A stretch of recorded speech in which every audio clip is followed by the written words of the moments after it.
program is presented live on Addison Community Television.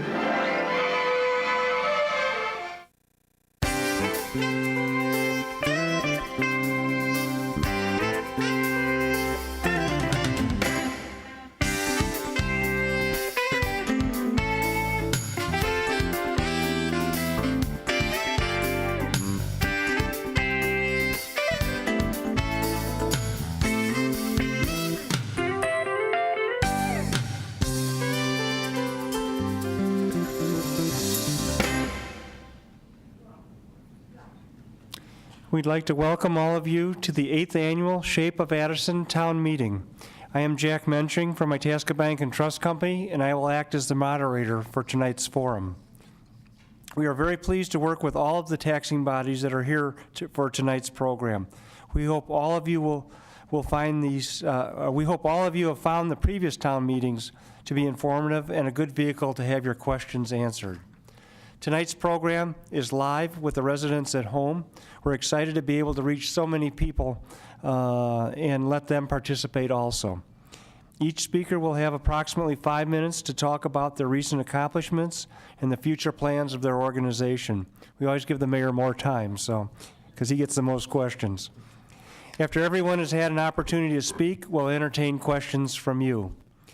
In order to speed up the question and answer period, we ask that you write out your questions and turn them in to the people who will be around to collect them throughout the program. Just hold them up and pass them to one of the aisles and somebody will come get them right away for you. For those of you at home, you can email your questions to shapeofaddison@addisonadvantage.org. I believe that's going to show on the screen. shapeofaddison@addisonadvantage.org. Or you can phone your questions in, and our operators will be there and write the questions down for you. 630-693-7975. 630-693-7975. And you can send your questions in between now and about 8:20 tonight. I will then read the questions so that everyone can hear them and direct them to the proper party up here. We will try to answer all of your questions if time permits. The only thing that we ask is that the questions be non-political and not get personal. Usually we can get through all of the questions. If a question does get personal or it's political, those questions will not be read because it's just not appropriate for this type of forum. Unfortunately, we cannot allow people to speak from the audience because it slows the process down and you won't be heard over the TV screen or TV cameras. We will limit, and that also limits the number of questions that can be read because we want to try to get through as many questions as possible. So please write them out. After the program, there'll be cookies and coffee for everyone. You can also use that time to talk further with your elected and appointed officials. There have been many exciting events in the village this past year. We should have lots of good questions.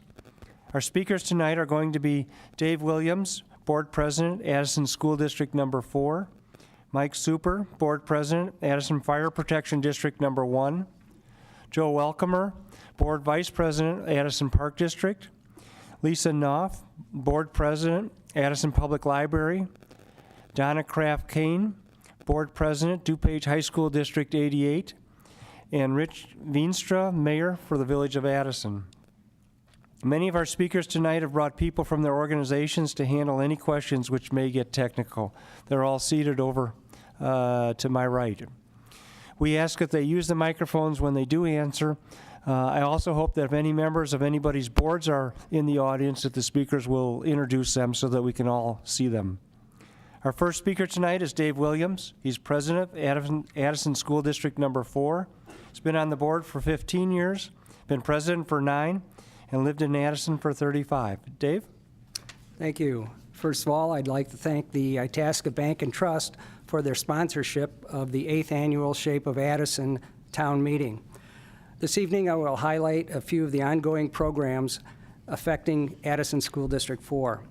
You may be aware that our Board of Education expanded the full-day kindergarten pilot this year with the intention of implementing all-day kindergarten for all of our children at all of the schools throughout Addison. The construction of the Addison Early Learning Center started in December and is on schedule with the planned opening next August to serve our 3 to 5-year-old children.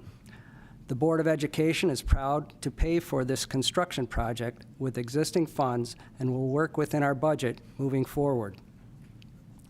The opening of the Early Learning Center, the reopening of Ardmore School as a K-5 school, and implementation of full-day kindergarten at all 7 elementary schools are exciting changes that will contribute to the better meeting the academic needs of all of our students. District 4 staff has continued to work aligning our curriculum with the National Common Core state standards, and we are preparing to begin the new Park State test this spring. We also continue to collaborate with District 88 so our students experience a smooth transition into the high school. The school district implemented a new professional development structure this school year to include 6 teacher collaboration days that have helped our teachers to improve coordination of instruction and interventions. Our technology committee is in the second year of a 3-year plan. During the last year and a half, they have researched the available technologies for implementing instruction and to improve infrastructure.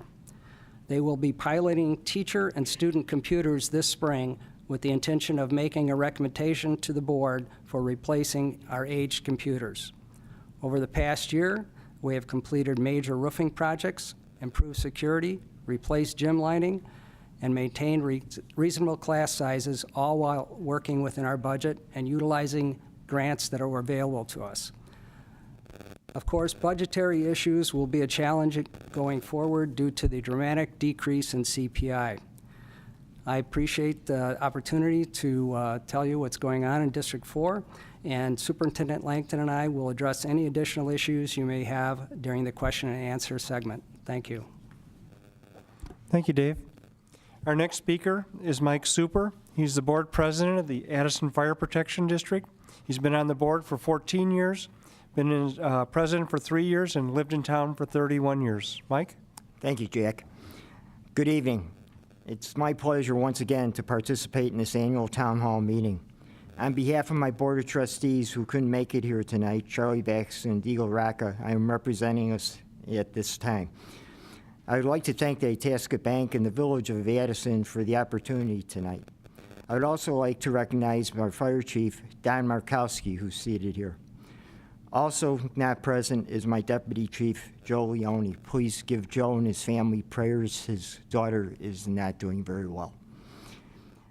I am pleased to report that the Addison Fire Protection District continues to remain financially stable and living with our financial means. We, like many of the other taxing bodies here tonight, are restricted from raising our taxes subject to the Illinois tax cap laws. We remain debt-free as we have always financially set aside money in anticipation of large capital expenses. This is very important since a fire truck costs $800,000 and an ambulance around $250,000. Speaking of capital improvements, our headquarters fire station located on Addison Road is nearing completion of a renovation which we have worked over the past 3 years, fiscal years. The station is 30 years old and was in need of some repairs and life safety code updates. The parking lot in front of the station needed to be expanded to accommodate the visitors that come to classes and meetings at the station. The bridge entrance into the station needed to be removed as it was determined that it was going to fail further down the line. A new emergency exit driveway was put in to allow our personnel to respond to the residents west of the fire station.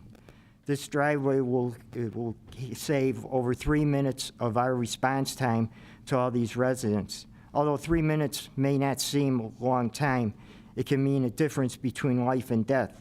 And if you're experiencing a medical emergency and not breathing. As it is related to fire, it is equally important because a fire can double in size every minute. I'd like to thank the Village of Addison, who owns the land for the driveway and has allowed us to access across it. The driveway is just another example of our taxing bodies working together to serve the Addison community. Please mark your calendars on Saturday, May 2nd, when we have our rededication of the station and open house so everyone can come in and see what it looks like. Last year, our fire district responded to 4,139 calls of service, of which 2,971 were medical in nature, while the remaining were 1,168, which report of fires or hazards. We continue to operate out of 3 strategically located fire stations. On an average day, we staff 3 fire suppression vehicles, 3 advanced life support ambulances, and 1 duty battalion fire chief. All of the fire suppression vehicles are also advanced life support vehicles, which means they carry all of the same medical equipment that is carried on the ambulance. Our fire suppression vehicles also have cross-trained firefighter paramedics on them, which allow us to start all of the life-saving measures needed as soon as the first vehicle arrives on the scene. This is very important when we factor in the amount of medical calls we have within our community, and that every one of these calls, it takes the ambulance out of service for an hour or better to transport the patient to the hospital. We know our residents expect the best service possible in the time of need, and we are doing everything possible to ensure we are there in their time of need. Our fire district proudly works cooperatively with all the surrounding fire departments. Routinely, we respond to neighboring areas to assist them with when they peak in their call volume, and they do the same to us. Although fires are not as frequent as medical calls, the same cooperation exists in any reported fire. In an effort to ensure we have the required amount of personnel on the scene as quickly as possible, we all utilize neighboring departments to fill these needs. The functional cooperation saves the taxpayers throughout the area a lot of money by not having to overstaff our department in anticipation of these large incidents. We have also created special teams to respond to water rescue, hazard material incidents, and trench and confined space rescues. These teams allow us to provide this service in the most cost-efficient manner. Our fire district has been working toward becoming an accredited fire agency through the Center of Public Excellence over the past year. The process of being accredited requires us to examine, analyze, and how we provide our services to the community in comparison to the national standards. There is over 250 performance objectives that we will be rated on, which includes areas concerning our response time, our training, our safety programs, our fire prevention codes and inspections, and our financial reporting and our community involvement. All of these areas will require written procedures and statistics tracking our performance in comparison to these national standards. There are over 1,200 fire departments in Illinois, and out of them, there are only 12 accredited fire departments and only 196 worldwide. Our goal is to become accredited fire district and consistent with our mission of serving the community the best we can and to be a leader amongst the other fire departments. We are currently working on improving our website to better serve our residents. We hope this will be rolled out within the next month. Once completed, it will be more interactive with our residents and the site visitors. We have also started a Facebook page so you can follow our activities. We encourage everyone interested to get us on Facebook at Addison Fire Protection District. Thank you again for the opportunity to speak on behalf of the Addison Fire Protection District and the Board of Trustees. Thank you, Mike. Our next speaker is Joe Welkomer. He's Vice President of Addison Park District. He's been on the board for 24 years, been in his position as Vice President for 2 years, and lived in town for 40 years. Joe? Thank you, Jack, and just as important, thank you, Itasca Bank, for sponsoring this tonight. It's a great venue for us to get our message to the residents. And also, I'd be remiss if I didn't make mention of our board president. Tina Towns is home recuperating. She had knee surgery this week. She should be back in action in the next few weeks. And also in the same spirit, our other board commissioner, Michael Capizano, had hip surgery this week. He should be back in action, maybe not quite as quick, but he'll be back in action. Some rough board meetings you guys have, yeah. I was going to say, if you don't think some of these positions are hard on us, think again. But as Jack mentioned, I've been a resident for 40 years. I started off with the Addison Rec Club when we first moved to town. I was on their board. I was a president for 2 years. So the next natural step was the progression to the park board. And before I talk a little bit about our facilities, let me just say this. We at the park board, from the commissioners right down through the district, we take our position very seriously, because as most people know, the image of a village is just as dependent on the park board and park district as it is schools. When people consider where they want to move when they're young people, where they want to reside and raise their families, they look very closely at park districts and schools. And they also help our property values too, so we take it very seriously. Our staff who's with us tonight, our executive director, Mark McKinnon, he's been with us 8 years. He's been in the park and rec business a lot longer than that. I won't embarrass him with it. Jerry Estevanic, our number 2 person, director of operations, she's been with us for over 25 years. She's our point person for community relations, and most recently was our senior coordinator. Many of you know her. So we have some experienced people and some very good people that help maintain our parks. And just to give you an idea, we're responsible for about 284 acres of park land in Addison, 25 parks. We have 3 major facilities. Let me just start with the one on extreme west, Centennial Park, which houses our fitness center, indoor pool. This year, and we're constantly, because it's a revenue-producing facility, and we have to keep up with all the other, fitness centers throughout the area.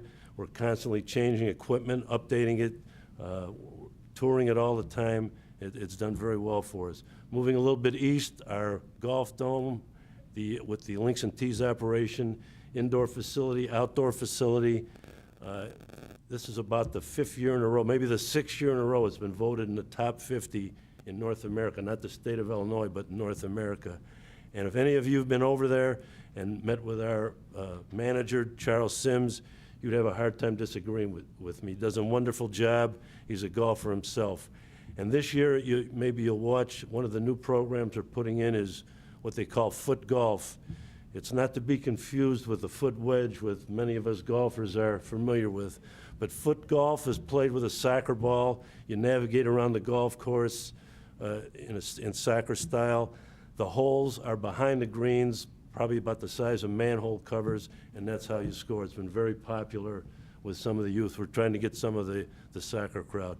Moving a little bit further east to Community Park, and many of you probably have noticed there's been a great deal of construction and renovation going on there this past year. We won an OSLAD grant. It was a $400,000 grant, matching funds grant. We had to come up with some of the money ourselves. Renovating the ball fields, the walking path. We put in a new playground very in close proximity to the ball fields. There's going to be volleyball. It's something that's been needed. That park is over 35 years old, and this is the first time we've done that. The irrigation system is updated. This year, in 2015, we're going to be starting on the south end of it, the back 2 fields, and we'll complete the project. Just as exciting, in 2016, we received the grant to renovate the rec center itself, something that really is in need of. The senior center was put on, I want to say, about 15 years ago, but the rec center has never been touched. A lot of the original heating and air conditioning systems are still the same, but now they're going to be changed, and it's going to be something the residents can be proud of. Moving on to, in terms of accreditation, let me just say this. The 25 parks, we have 21 full-time employees that run those parks and maintain them. Quite a number of part-time and seasonal. But when I first got on the board, it was almost 40 employees. So we've had to learn what everybody else has is do more with less. And I don't think we've missed a beat. It's certainly technology helps, but we have a lot of people that really care about their jobs and do a good job for us. We also won the Distinguished Accredited Agency Award, which is only given out to, there are only about 45 park districts that have won that. That's, I guess you could say that's almost like the Heisman Trophy for park districts. It's very distinguished. We proudly displayed at all of our meetings, and the certifications are very stiff. We're audited all the time for it, and we're very proud of that too. Some of the tax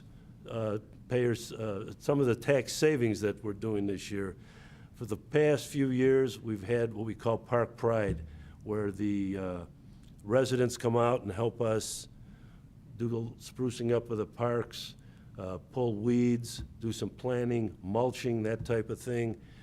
We estimate it saves us about 2,500 man-hours worth of work. And it's nice to see people come out. I've seen neighbors that I haven't seen in the parks for 15 years. They come out, everybody enjoys themselves. We do it in the spring, we do it in the fall. Also, we have a big recycling program for 2 years. I know Kathleen Willis gets involved with it. Last year, I think we had 2 semi-loads of recycling that we were able to do right at Community Park. Everything from paper to electronics. I've seen bicycles come out, eyeglasses. It's something that we get a lot of help with. And a lot of our success, we certainly wouldn't be able to achieve without the help of some of the taxing bodies that are in this room tonight. District 4, we share facilities with them and information. They're a wonderful help. District 88 has been very helpful to us. You know, naturally, the village, we're sharing some maintenance programs this year, all designed to help make us more efficient and to save a little money for the taxpayers. We also, our Eagle Eye and Dare program, which the police department helps us with, we've been able to cut down vandalism in the parks the past few years. It's been very successful. And we can't forget the fire department. Every time we have something, they're always out there either with fire trucks or support. Like I said, we couldn't have done it without all the help in this room.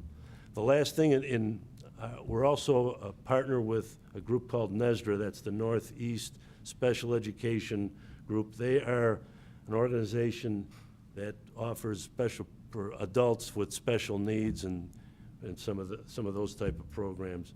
They're housed in Centennial. We share some facilities with them. And really, if you ever want to give yourself a treat, go out and witness some of those programs that they run, some of the wheelchair basketball, some of the things those kids participate in. It's really inspiring, and it's really amazing. So that's part of the things that we do. Just in closing, I'd be remiss if I didn't mention we have such a strong senior group, senior program that we've had throughout the years. And last year, the first time we had a talent show, and I tell you, I've always underestimated, I won't say underestimated, I never underestimated the support and enthusiasm that the seniors bring. But the talent show, I gotta say, I underestimated till I saw it. This year, we had to have 2 days to accommodate all the attendance of it. So next year, I'm not gonna underestimate them, and I never realized we had that many good singers and dancers in that group. It was really a lot of fun. So just in closing, we don't take any of you folks for granted. We work for your business every day because unlike the schools, people don't have to participate in any of the Park District programs. They can go to private clubs, they can go to other districts. We have to work and earn your support every day, and we don't take it like it's a captive audience. Thank you. Thank you, Joe. I can attest that Joe has probably lived in town for 40 years because we changed our name 37 years ago, and he's still calling us by our old name, Itasca State Bank. So, but we like that because we like to be an old-fashioned bank. So we always take that as a real compliment. Our next speaker is Lisa Knopf. She's the board president of the Addison Public Library. She's been on the library board for 13 years, been president for 4 years, and lived in town for more than 30 years. Lisa? Thank you. As Jack said, I have lived in Addison a long time. I grew up in Addison, moved back here to raise my family. My children are now going through. One is done with Addison schools, and hopefully they will come back to Addison as well. I have a couple of our board members in the audience tonight, Mary Ann Fotopoulos, Sandy Super, and Kathy Reed. We have a couple other board members not here tonight, and of course our director, Mary Medjamazenge, who we couldn't do any of what we do without her and the great staff that we have at the library. We do have a new building. The new building's been open for 6 years, and since it opened, we've increased our circulation over 60% since the new building opened, which it's a huge success. We keep waiting for people to get tired of the new building and attendance to drop, and it's not. It keeps going up. This past year, we circulated 20,000 more items than the year before, which is a lot of items in and out the door.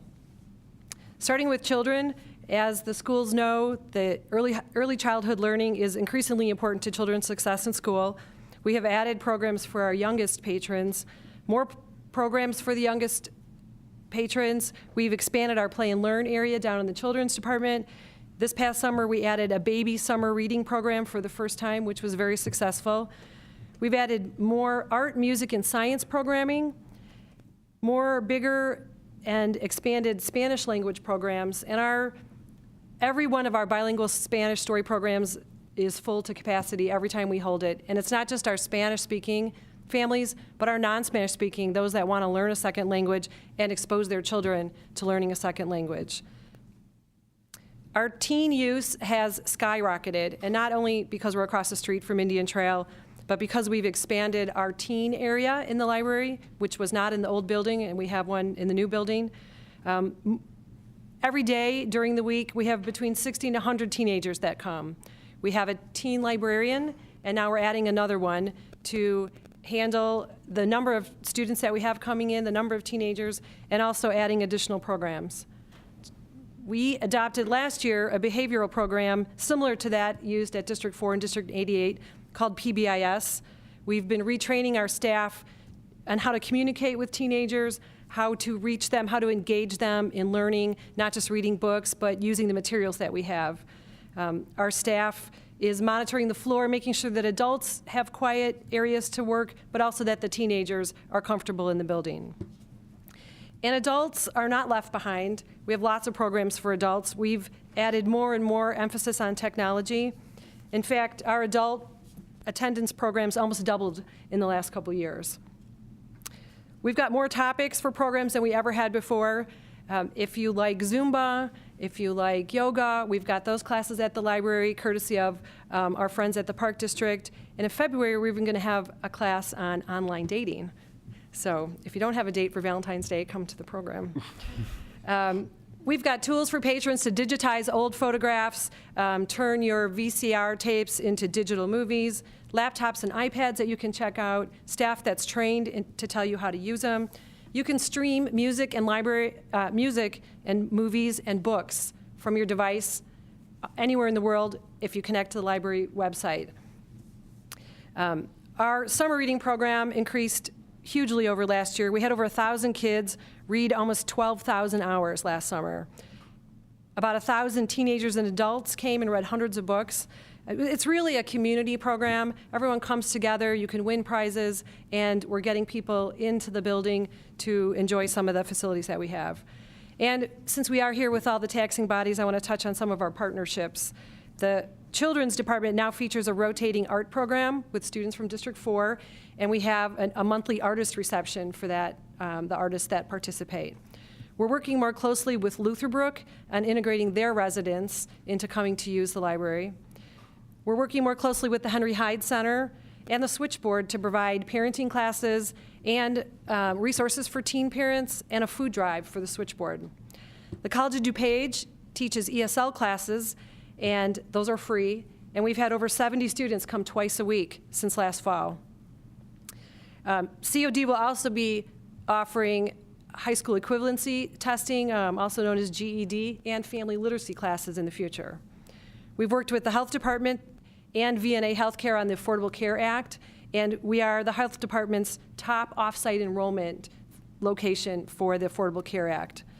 The Secretary of State's office is offering driver's education courses for immigrants, and we've had over 500 patrons come in and take those classes and learn how to drive safely and legally, which is a benefit to our community.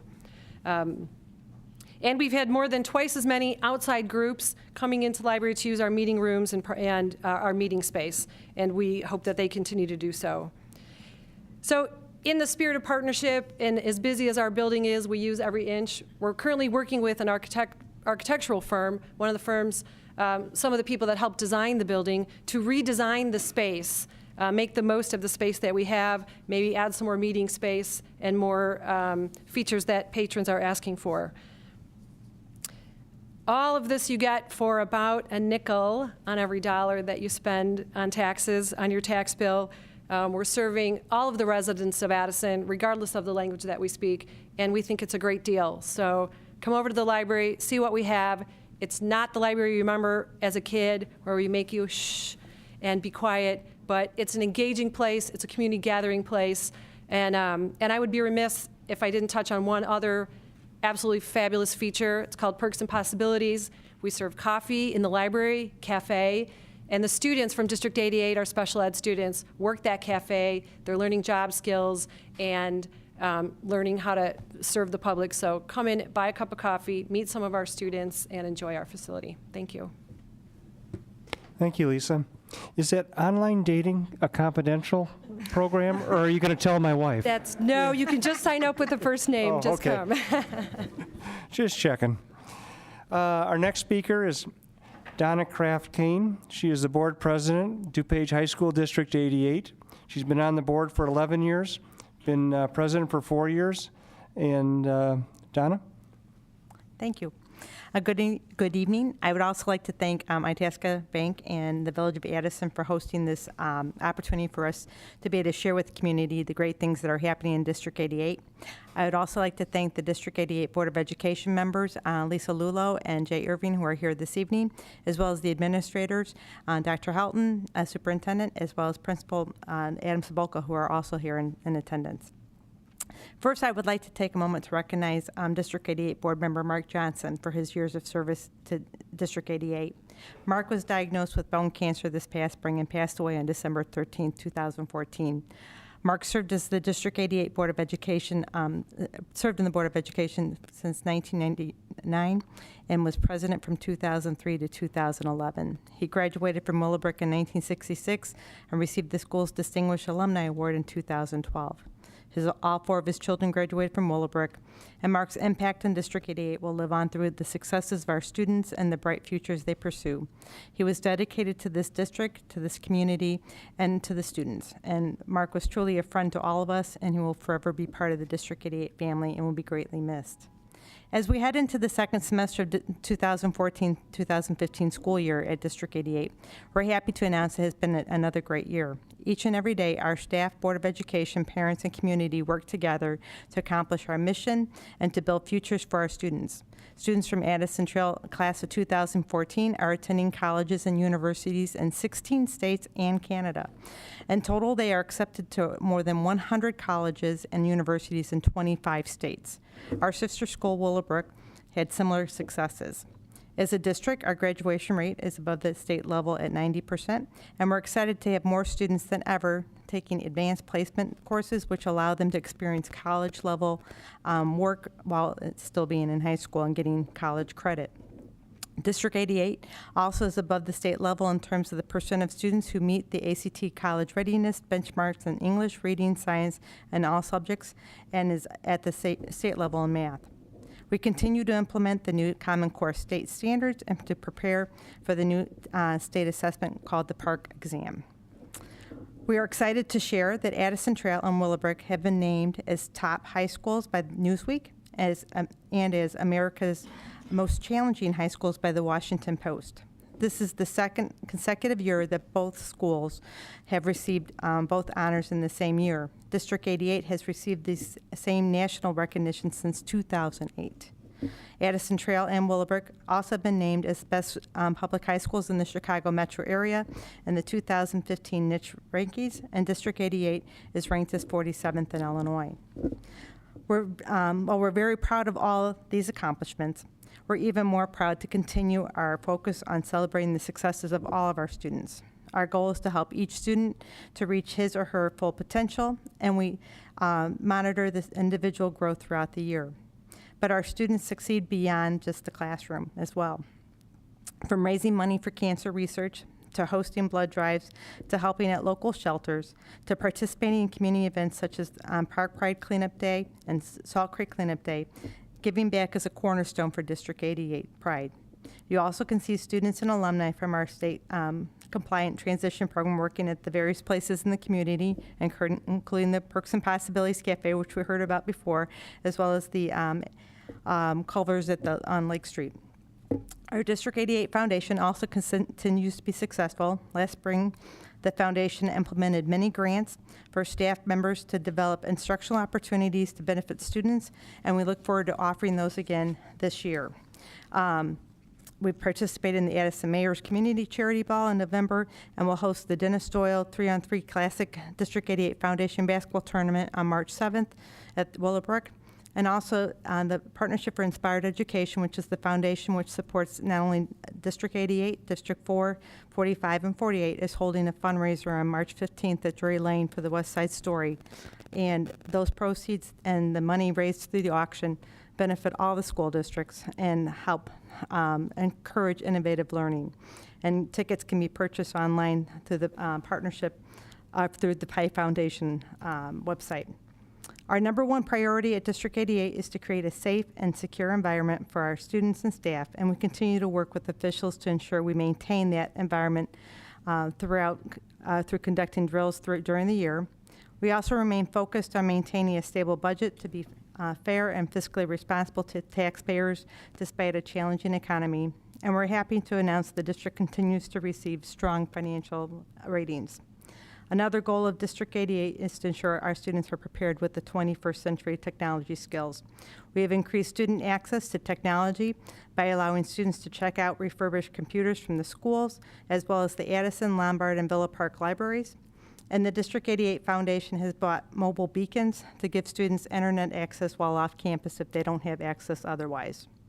To maintain an open and transparent relationship with our stakeholders, we continue to update our website, electronic newsletter, and social media, and we encourage you to stay up to date with District 88 news at the DuPage88.net website, as well as to sign up for our newsletter and our social media. And we look forward to continuing to work with the community to keep improving District 88, and we thank you for your continued support. Thank you, Donna. Our last speaker before we get to questions is Rich Veenstra. He is the mayor, Village of Addison. He's been on the board for 22 years, been mayor for 2 years, and lived in town for 42. Mayor? Good evening.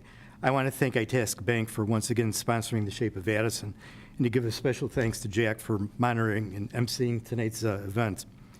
I also want to recognize my colleagues whose help, support, expertise, and involvement have been critical in moving our community forward. They are Village Clerk Lucille Zaccaro, Deputy Mayor Tom Hunley, Trustees Sylvia Lane, Harry Theodore, Bill Lynch, Joe McDermott, and Kathy Klusny, also Village Manager Joe Black, and Police Director Bill Hayden. Overall, it's been a very good year for Addison as we celebrated the 130th anniversary of our incorporation in 1884. It's been a year to recall our past, celebrate our rich heritage, and to take pride in our accomplishments. I'm pleased to report that Addison continues to be financially stable, and we continue to see renewed interest in commercial, industrial, and residential development. And progress continues to be made in improving the quality of life for our residents. In the area of finance, our AA bond rating was reaffirmed due in large part to the diligent work of our staff in maintaining a fiscally responsible operation while maintaining high-quality service levels. We were able to retire 2 tax increment financing districts, which resulted in $800,000 being returned to the other taxing bodies. Video gaming added $74,000 to our tax revenue.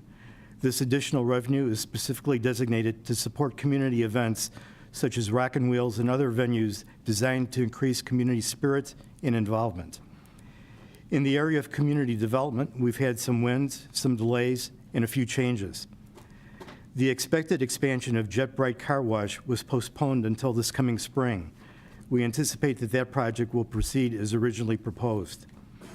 And while the anticipated agreement with Export to anchor Lake Street Commons still hasn't been achieved, significant improvement to the center's appearance has been made and will continue to be made with the completion of the parking lot restoration.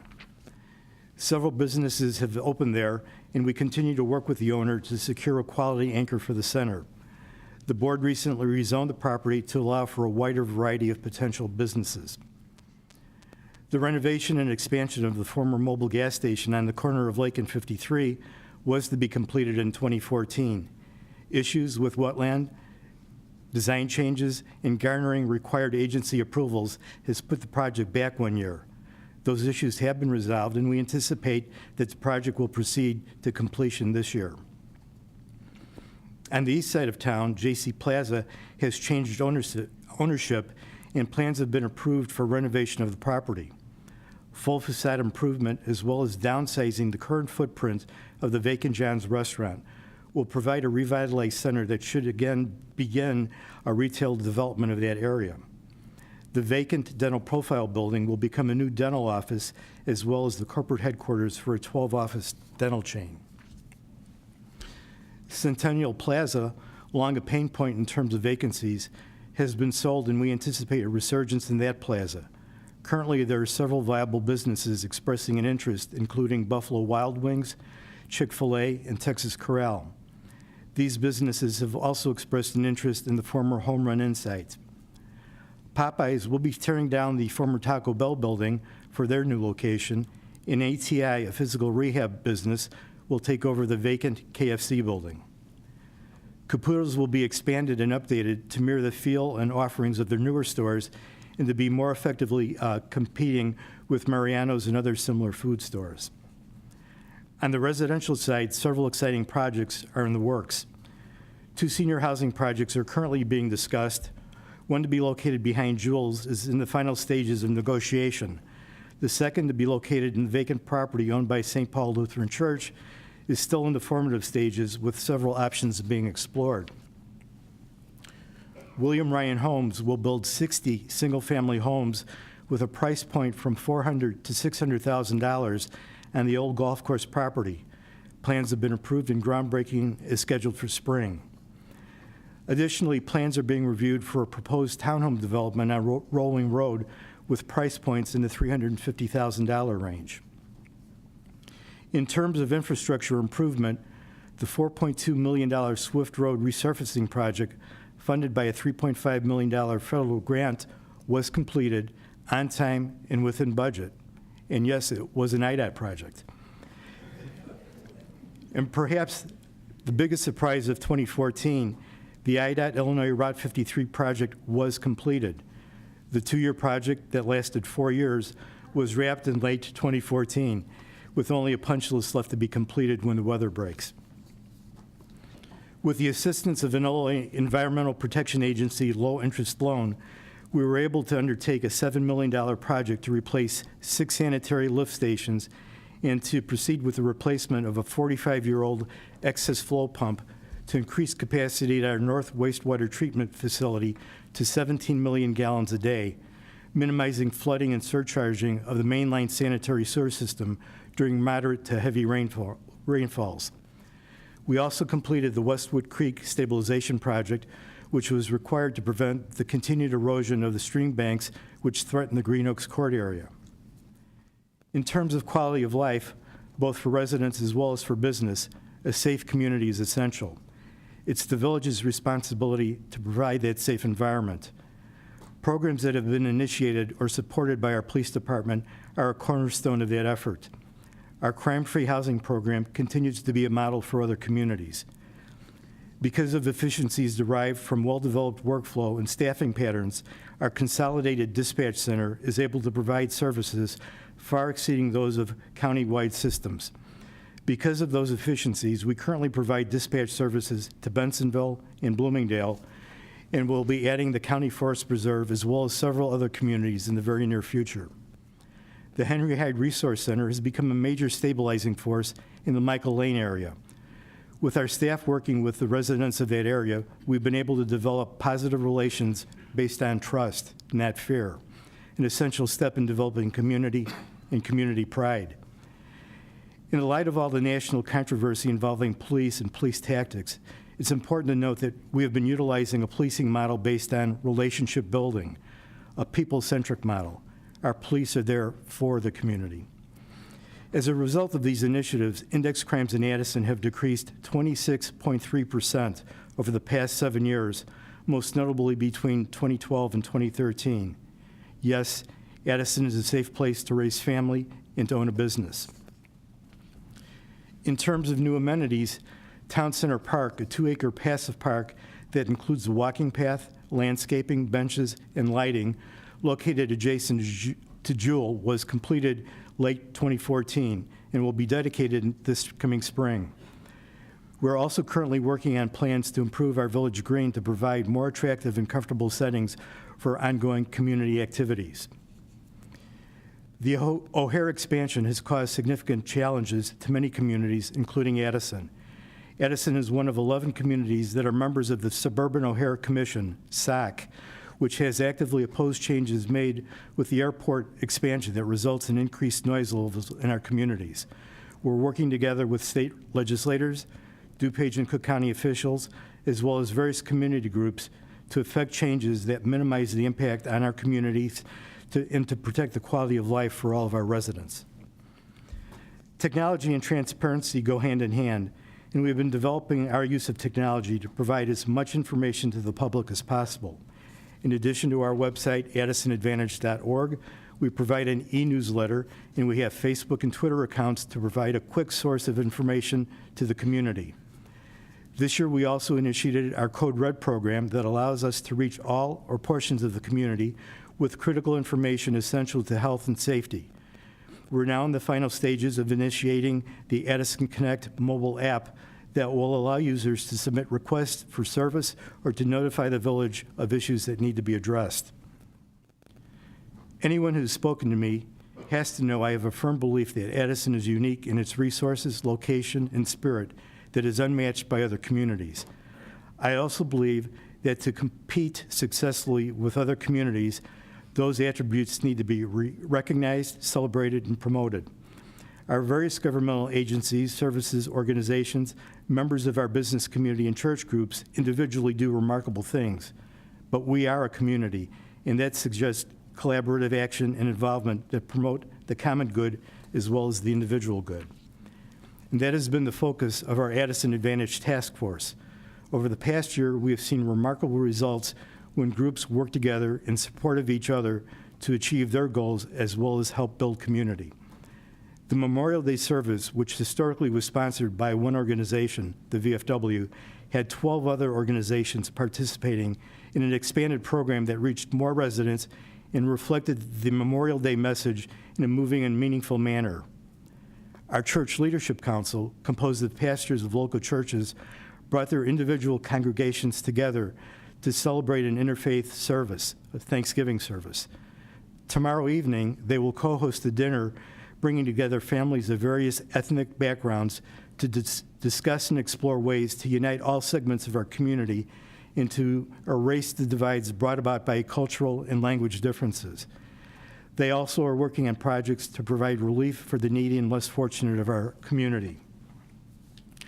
Again, working together with various community groups and organizations, we saw over 10,000 attendees at our Rock and Wheels Summer Concert and Food Fest events. The reemergence of community spirit and pride was clearly evident at each event, and the local business sponsors gained significant exposure through radio, cable, print, and online publicity. Marketing is a key factor in building image and awareness. To that end, we recruited a small group of businesses and developed a marketing strategy designed to focus on all of Addison's recreational opportunities, as well as highlighting those individual businesses under the banner of the Addison Advantage. In partnership with radio station 95.9 The River, several local businesses that agreed to participate, and our Community Relations Department, the Dine, Play, and Stay promotion, a 12-month engagement that provides on-air promotion as well as internet links, was created. An additional marketing initiative, Community Content, a joint venture with Suburban Life, was launched this year. The program provides a monthly print and online feature story sponsored by the village.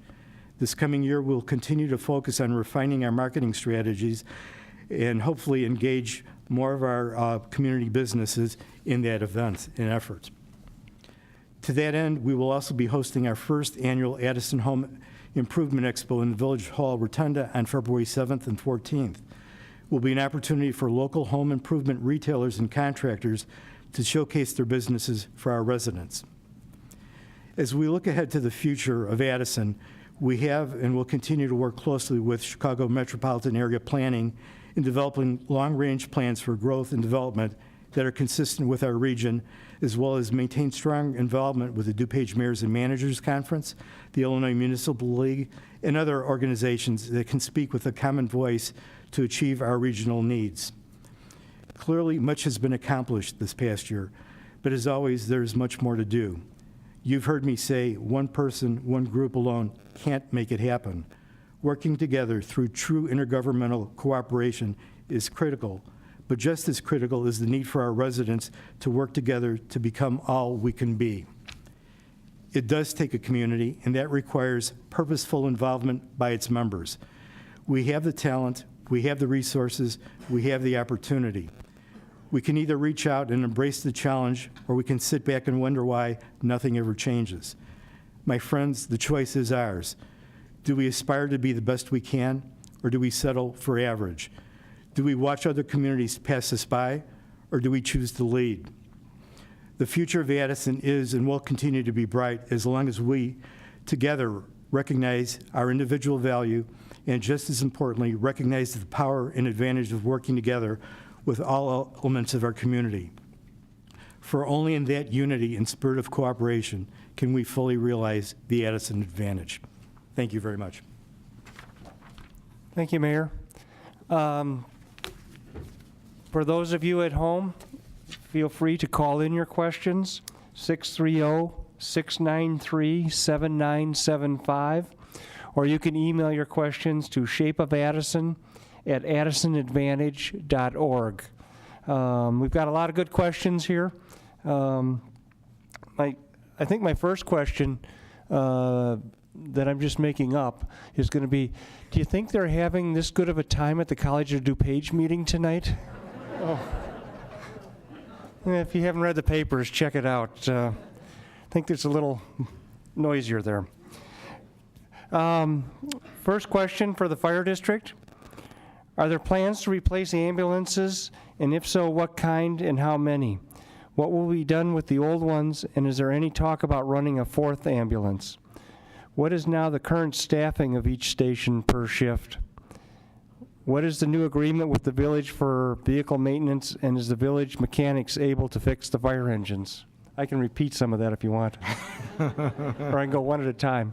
Right now, we have 2 ambulances on order. Normally, what we do with the other ambulances, we'll take them out of service and either put them up on an auction or government auction, and they get sold that way. We try to get some money out of them. As far as the agreement with the village, I'll let the fire chief handle that. Don, please. Just recently, we decided to work with the Village of Addison's Vehicle Public Works to have all of our vehicles repaired, the maintenance. It's a very costly thing to repair a fire truck or an ambulance, and although we've only been doing it for about 3 months, we've been extremely pleased. The quality of work is very, very good. I think another question you asked about was staffing. And we currently have 3 fire stations, and our goal is to try to have 5 personnel in each station. That would be 3 on a fire suppression vehicle and 2 on an ambulance. Our goal is to make sure that all our people are cross-trained as a firefighter as well as a paramedic. So this way, no matter what the call is, no matter where it is in the community, we can go out and serve the needs, being it medical or fire. That's a goal. We currently have that majority of the time, but due to staffing, if somebody's on vacation or sick or something, sometimes we don't always meet that goal, but it is our goal as we move forward. Did I get all the questions? You got them all. Okay. Thank you. Some of these questions may be things that have already been talked about in your opening remarks. Sometimes people may have gotten in on the TV sets a little bit after we started, so it's up. I'll leave it up to you if you want to go ahead and re-answer the question, or if you want to just say we've already talked about that. For the mayor, what streets are going to be paved this year? This one came from home, so they get a little more time to answer a few questions, or ask a few questions. What streets are going to be paved this year? An update on Lake and Mill, and is export still an option? What happened to Lake and Mill Car Wash building? Are they building a new one? John's Pizza property, which I know you talked about. Any new businesses scheduled coming to town?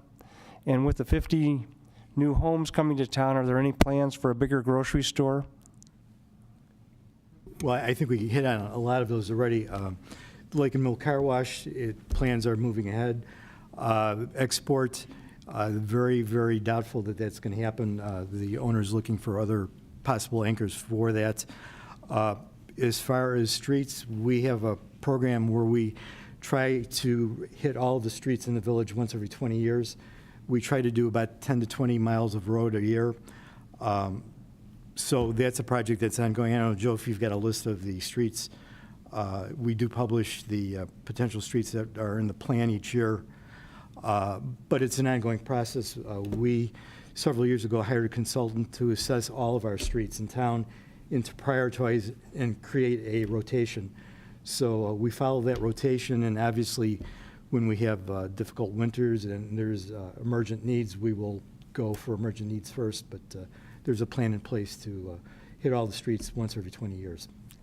Joe, do you know the streets off the top of your head? We're preparing a list for the board's review at our budget meetings next month. They tend to be concentrated in the southeast side of the community, just south of the village hall here, and a couple in the Westwood subdivision. That's what we're coming to the board with. But they'll review it in February, and if they're in agreement with that, we'd proceed with awarding a contract. Okay, thank you. For School District 4, with last winter as bad as it was, how is the school district handling this year's winter? And do you have plans to replace the plow trucks with newer, more reliable ones? Well, obviously, this year has been rather mild, so our own crew has been handling everything. Even last year, the vast majority of our snow removal was handled by our crew, and we didn't have to contract out too much at all. Superintendent Langton, did you have anything else? That is correct. The only other part of that question that was asked is regarding replacement of equipment, and we do not have any intention or need to replace our current equipment at this time. For the Park District, please explain the advantage of allowing the Park District's director to retire and then hire him back with benefits as a consultant. Is he doing the same job, and why was this done? Well, with the IMRF, there comes a window when officials can take an early retirement. Mark decided to take his. We had to offer it to everyone else. He's still at a young age, still did a very good job for us. And this isn't something that is that isn't done all over the state, and we hired him back as a consultant, doing basically the same job, yes. I guess the advantage, I'll just say this, is it's a savings to the district and savings. The salary isn't the same. We don't have to pay the benefits the same either because he gets them from his early retirement. Mark, anything to add, or? Oh, you're right on with that. This says for the Park District and District 14, so I'm going to guess that's District 4. The village maintains beautiful grounds and public right-of-ways. Why hasn't the Park District and District 4 done the same? Jack, I'm not sure I understand. They're talking about beautifying the grounds and the right-of-ways that the Park District has and what District 4 has. Well, personally, I feel like we have done a good job with maintaining the grounds, especially around Indian Trail. We've had some issues with some trees dying in that, which is unfortunate because they were bigger trees. I hate taking them down, but it's what we had to do. and we've been trying to replace plantings as we can afford to do so. Well, similar, we've had some similar issues with the tree, the arbor ash disease. We had to take down some trees. In the past, we had a horticulturist that used to help us with some of that, some of the planting and some of that. This past year, we have somebody on staff now that specializes a little bit in that. And, you know, as I said earlier, 20 years ago, we had 40 people on that buildings and grounds crew. Now there's like 21. We have a lot of part-time, a lot of seasonal. Sometimes it's difficult to get to a lot of those projects, but as commissioners, we tour every park at least once or twice a summer. We make notes of parks that need renovation, need work, and we put them in a schedule for beautification. For the mayor, would it be possible to say a few words about the proposal for a Village of Addison multicultural event? Yeah, actually, we've formed about a year and a half ago what we're calling the Church Leadership Council. And my belief is that a lot of our multicultural concerns and issues that we have in the community are something that the church leadership should be involved with and participate in. And through those meetings that we have on a monthly basis with the pastors, we've talked about several options. And one is having a multicultural event. The idea being bringing the community together to talk about not as much why we're different in diversity, but to talk about why we're the same. And, you know, that I think is a basis where we can all agree and work together. Tomorrow evening, quite honestly, we are having a function, and it's being hosted at Addison Trail High School. We have parents from a Latino parent group at the high school meeting with parents and members of the different churches to talk about life in Addison and what the challenges are that they face, and coming to the realization that we all share the same needs, desires, and we're pretty much the same, except sometimes language is a barrier. And so we're looking at events to kind of break down some of those barriers and to really kind of work toward integrating the community so we have one community instead of a divided community. And so we'll continue on those initiatives, but I'll be relying a lot on the Church Leadership Council to be driving some of that. For the mayor, and I'm not exactly sure which strip mall this is, the strip mall at Addison Road and Fullerton Avenue is mostly vacant. Are there plans for such a rundown setting? And then the person goes on, I'm no longer a subscriber to Comcast, so I won't be able to view the meeting. Could you please send me the reply? We will give this to the mayor so that he can. You can reply now, but he'll also get in touch with you. Well, you know, it brings up a good question. One of the issues that I've been very frustrated with is that we have segments of our community that the business owners really don't seem to care too much about our community. It's an investment that they don't reinvest in, and it deteriorates, and it's an eyesore for the village, and it hurts us as a community. That particular plaza that was identified is one of those, and some of you may remember that several years ago it was an Armenides liquor store that was the anchor for that plaza, among other businesses. The owner chose not to invest much in rehabbing the program or the building. When Armenides left the plaza, the owner had petitioned for a liquor license so that he could continue that anchor building.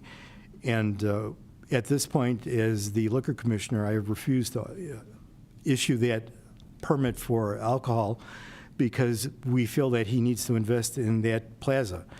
So through negotiations and meetings that we've had, he's actually come up with a revitalized design for the plaza, which we'll be meeting in the next couple, 2-3 weeks to finalize. So my philosophy and approach has been, if you want to be successful and work with us in Addison, you need to step up and make sure that your businesses are representative of what we want for our community. So that will be renovated and updated, and we'll take the same approach with other areas that are having the same needs, and we will be heavy-handed where we need to be in making sure that we see the businesses develop that meet our standards as a community. And I know some of this has been already talked about for the mayor. What are Addison's plans to bring more businesses into the village? There are plenty of places empty. I feel Addison needs some new retailers and other businesses that do not duplicate what we already have. So many pizza places, Mexican restaurants, stores, etc. Our village needs to have a good natural food type grocery store on the line of a Trader Joe's. Somewhere to buy clothes, home goods, shoes like Ross, Marshall's, TJ Maxx, or Kohl's. A good pet supply store also. I would like nothing more than to spend my hard-earned dollars in my own town, and I'm sad at times to have to go other places. It's from a 50-year resident. Well, I agree completely, and a couple of factors come into play. One is that everybody has to realize that those shopping centers are owned by individuals, and they control what offers they make to different potential tenants. So the village can't go in and say, we want a Dominic's, a Jewel, or Trader Joe's. It's a negotiation with the owners of those different businesses. The West Side, we've had a very difficult time with the former ownership in bringing business into the Centennial Plaza. That's changed ownership. We've actually started to hear that other businesses now are very interested in going into that plaza. So we're excited about that, but we've taken somewhat of a passive role in the past as a village and allowed the developers to come in on their own and negotiate and work with the businesses. We're looking at becoming more aggressive as a village and going out and making contacts on our own and recruiting businesses to come in. And that will be a process that we will expand even more this year. And so we're going to take an offensive posture and go out and recruit business as a village and not wait for the business owners to bring business in. Great. For the mayor, is there any update on the status of flooded residents purchased near Cherokee Park? How many have been purchased, and when will further action occur? We're in the process. Actually, we had our first tear down this last week. I believe 13 are on the books right now, Joe, or is it? 14 are being considered. We've purchased 6, and we're negotiating with the remainder. Right. So it's an ongoing process. Funding has always been an issue. We're getting grants for the tear downs and the buyouts, but we are in the process, and that certainly is a goal of keeping that then as open land, so it's a retention area. For the fire district, have you discussed the possibility of consolidating with another district to save money?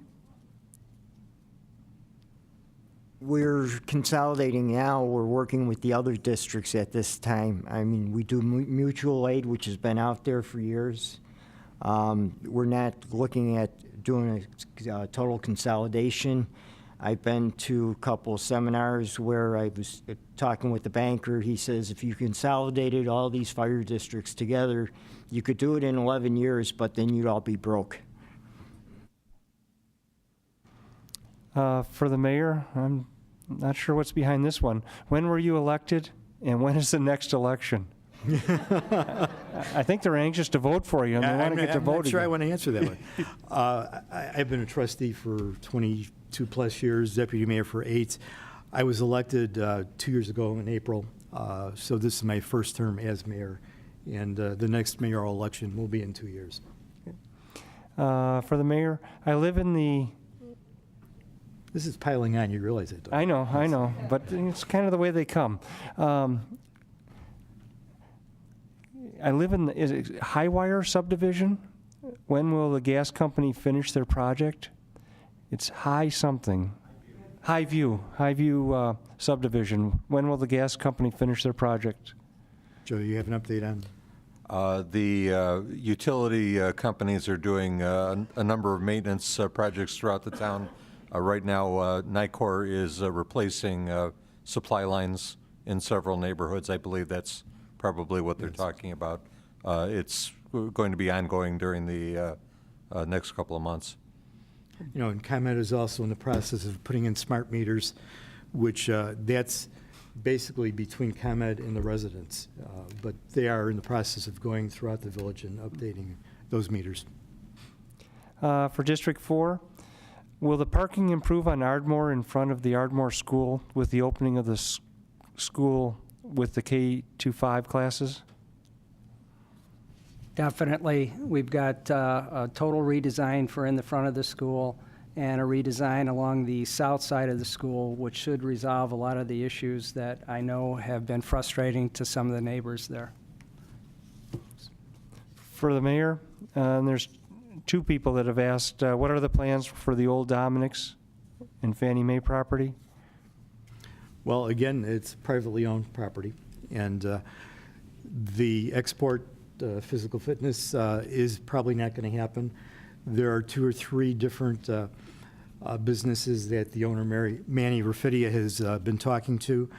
The village board, in an effort to help him develop that parcel, because, you know, we're happy with the improvements that he's done to the building physically, but we want to see some business in there. As recently as about a month and a half ago, the village board re-looked at the zoning for that, and we increased the zoning where that they have a bigger option of potential businesses to go in there. So we're working as much as we can with the owner to increase his options and opportunity to fill that plaza. If they ever do fill it, we're not going to have many questions up I'll here tell you, anymore. That comes every year. Yeah. For the Park District, and I've got 3 questions all the same. Why are we the only city without soccer fields when there's 20 soccer teams in Addison who need them? Can we make some more soccer fields for Addison soccer teams? And soccer clubs in Addison are growing. Do you think that we can have more soccer fields? Maybe they missed the foot golf part of it. But certainly soccer, it's a growing concern, and we've converted. I can't think of too many empty fields now that we're not utilizing. We have baseball programs that we have to accommodate fields for. It's hard to just, you know, we only have so many park district, so much land that we can develop. I can't think of any open fields now that aren't being utilized. You know, we use soccer. Well, the community has been renovated. Centennial, there's soccer. Foxdale. I'm just trying to think through. Mark, any help Well, on Community that? Park, the new renovation will offer some soccer opportunities there as well, but most of the opportunities for soccer are in areas where our parks are heavily populated by neighbors, and they're more community neighborhood parks that would disrupt the neighborhood by bringing in soccer folks, and so there'd be a lot of opposition to that. But I think you're right, Joe. Most of our fields, we work with the high school. High school's been tremendous, letting us use their fields for our soccer programs as well. So the soccer clubs, as far as the soccer clubs are concerned, great relationship with our local soccer club, and work very well with them. They've been very supportive of us, and I think we've been the same with them. Just one last comment. When we talk about soccer clubs and neighborhood parks, we look at rosters, you know, very closely. When there are just predominantly Addison residents on these soccer fields and soccer clubs, then we do our best. But when we have a lot of outside residents trying to use our fields, and then we don't give them the same priority that we do Addison residents and Addison clubs. How about the Dominic's building? Oh, it's big enough for a soccer field? Yeah.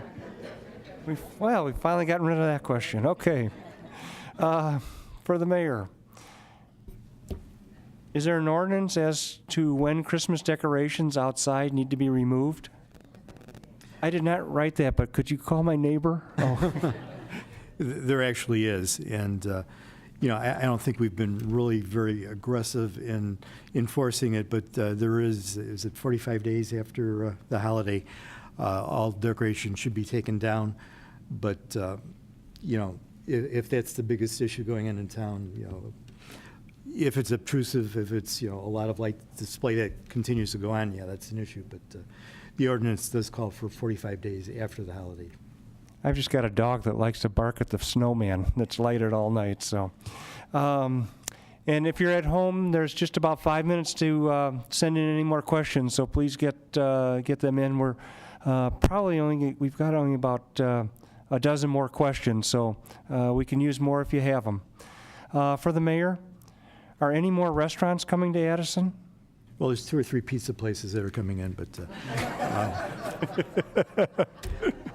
I think the good news is we can't think of another pizza company, so I think we're maxed out. But again, we're trying to recruit, we're trying to work with different segments, but it's really more of a promotional thing.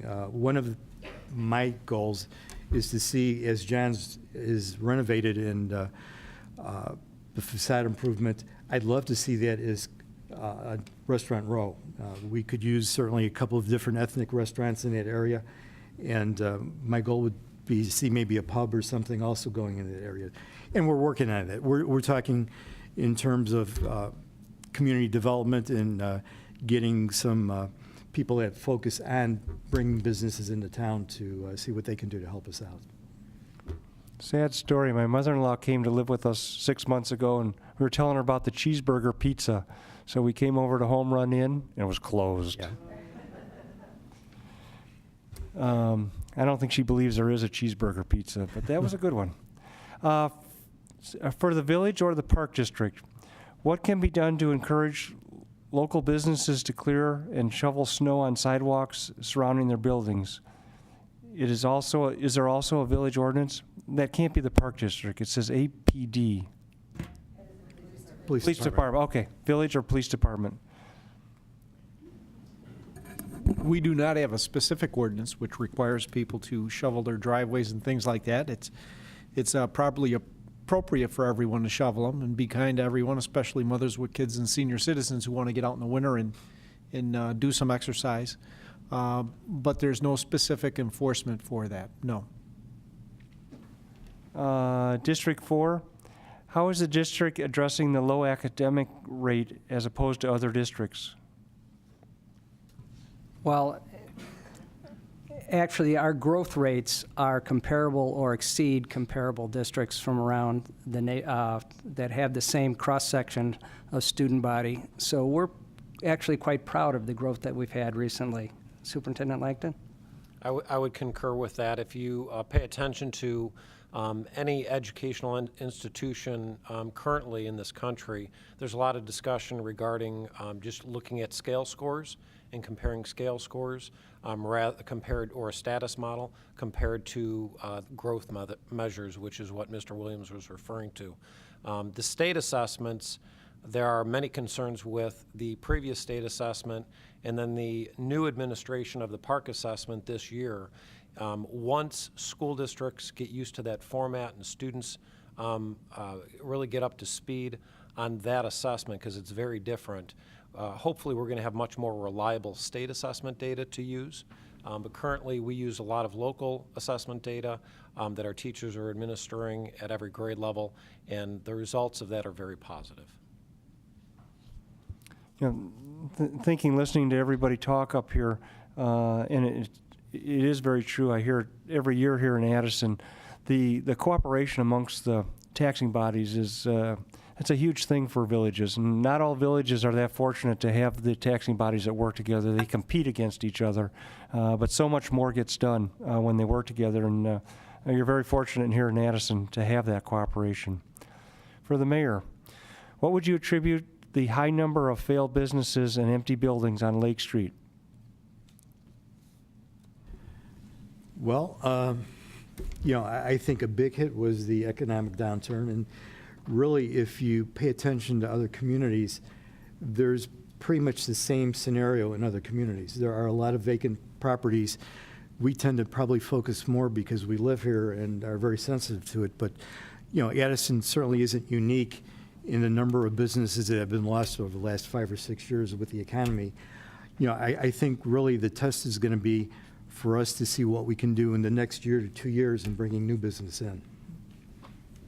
This is addressed to the mayor and the park district. One is talking about the why hasn't the golf course, why is it still undeveloped at this point? But then the next question, and I think it is going to be developed, if I heard right, will there be a park in the subdivision at the old golf course? It will be developed. That is the 60 single-family housing development that we talked about.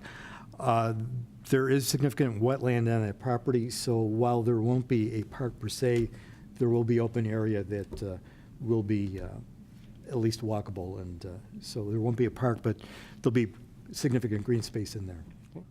For the Park District, what's the status of the community pool? You know, the community pool, we talk about it all the time, every meeting. It's a 35-year-old pool with a life expectancy of 25 years. So we've been very fortunate to be able to keep opening it. We had 1 year where we couldn't open. We had some storm damage. We did try a referendum a few years ago that was unsuccessful. And I think what really put us behind the 8 ball, if some of you remember when Governor Ryan had a program, Illinois First Funds, we were awarded $1 million, not just there was a few other districts also. That money was supposed to be to renovate that pool. Well, then when Governor Blagojevich got in, that money never came to us. So we lost $1 million on that, and we never were able to save enough to rehab it. We have been putting money in, you know, every year. Our programs are doing very well. It's just not a recreation pool. There's no, you know, bells and whistles. There's no water slides or anything like that that would make it recreational. But the lessons have been doing well. We've been able to rent it out. And we have, and our swim team, called the Frogs, the participation in that has been increasing.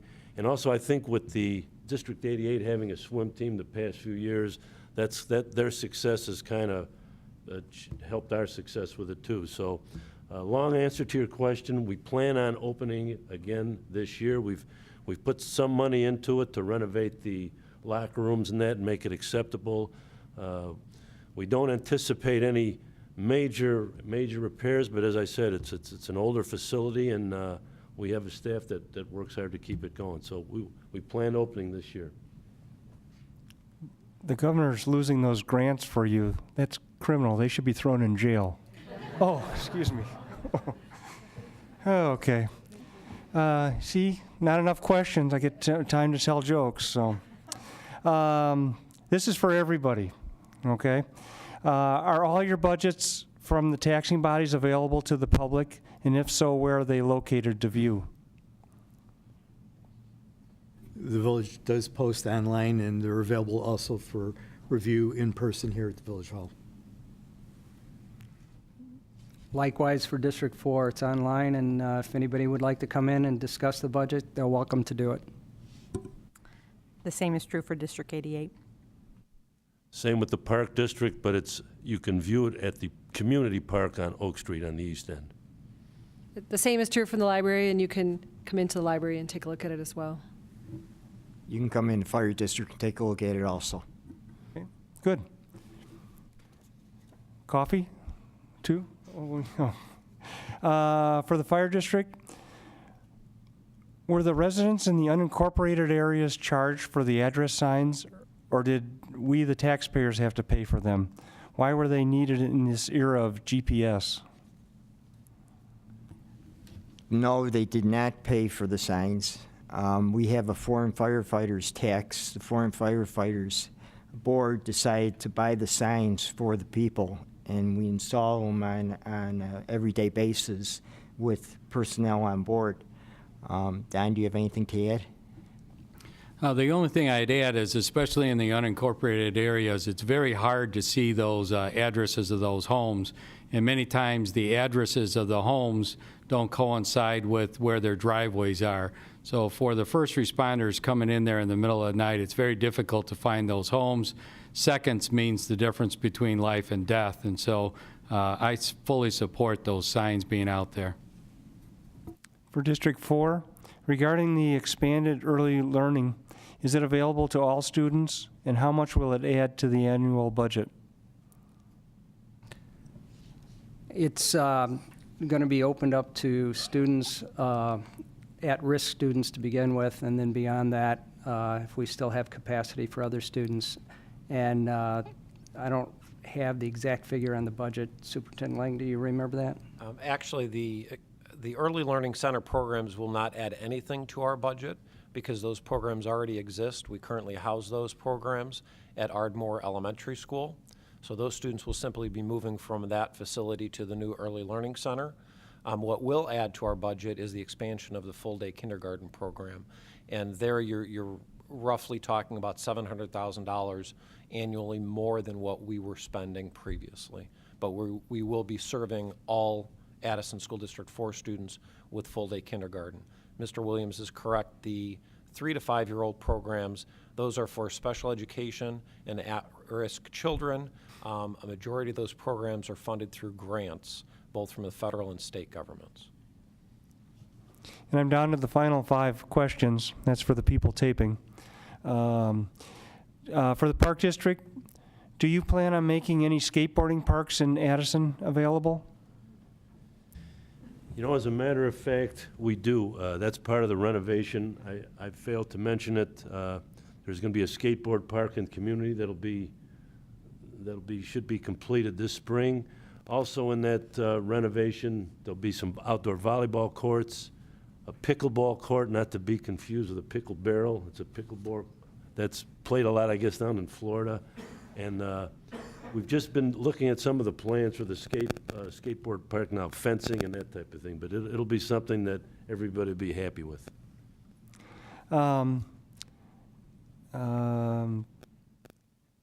This may have been addressed already. It says for the village or the Park District. What will be happening to the outdoor pool area?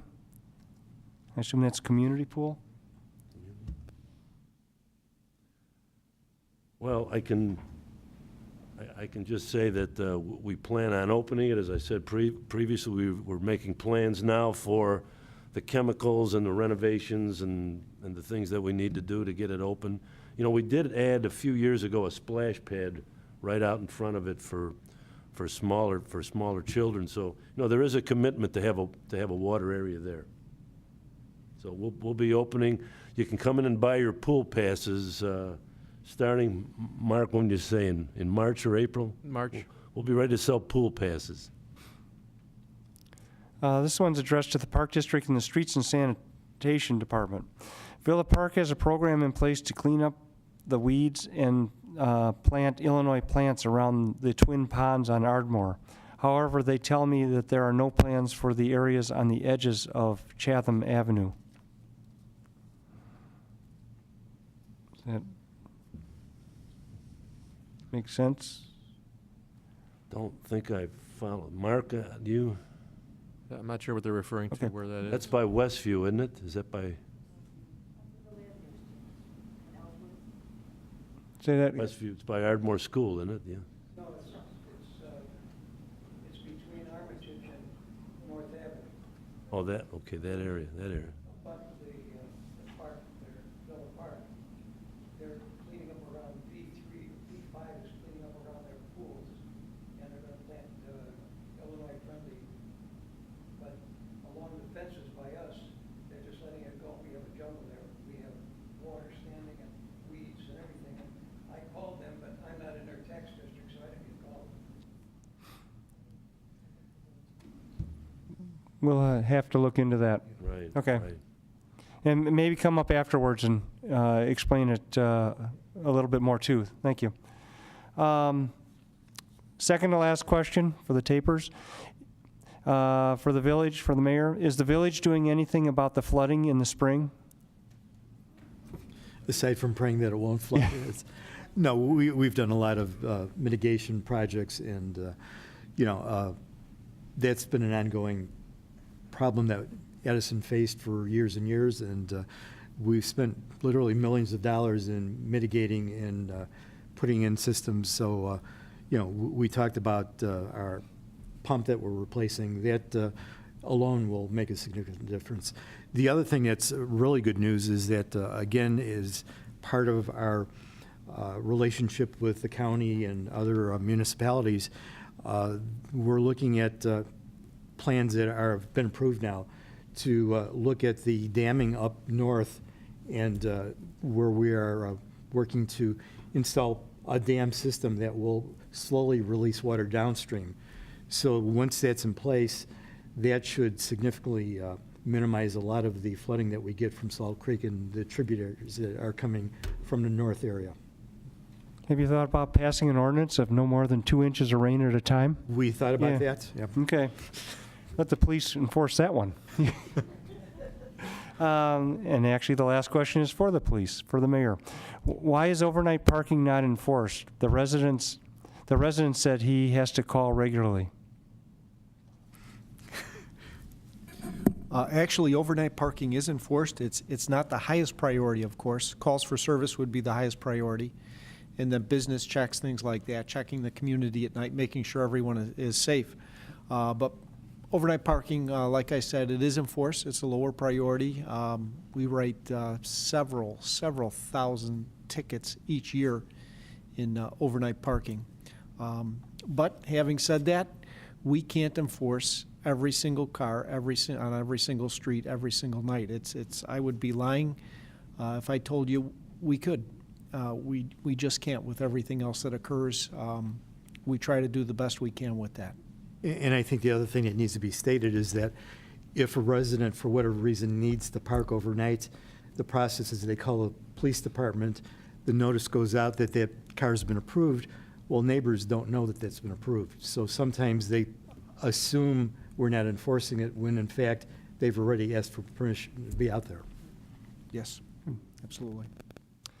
Okay, we'd like to thank all of our speakers up here. They go through a lot to prepare for this, and they get to answer a lot of questions. Let's give them a round of applause, please.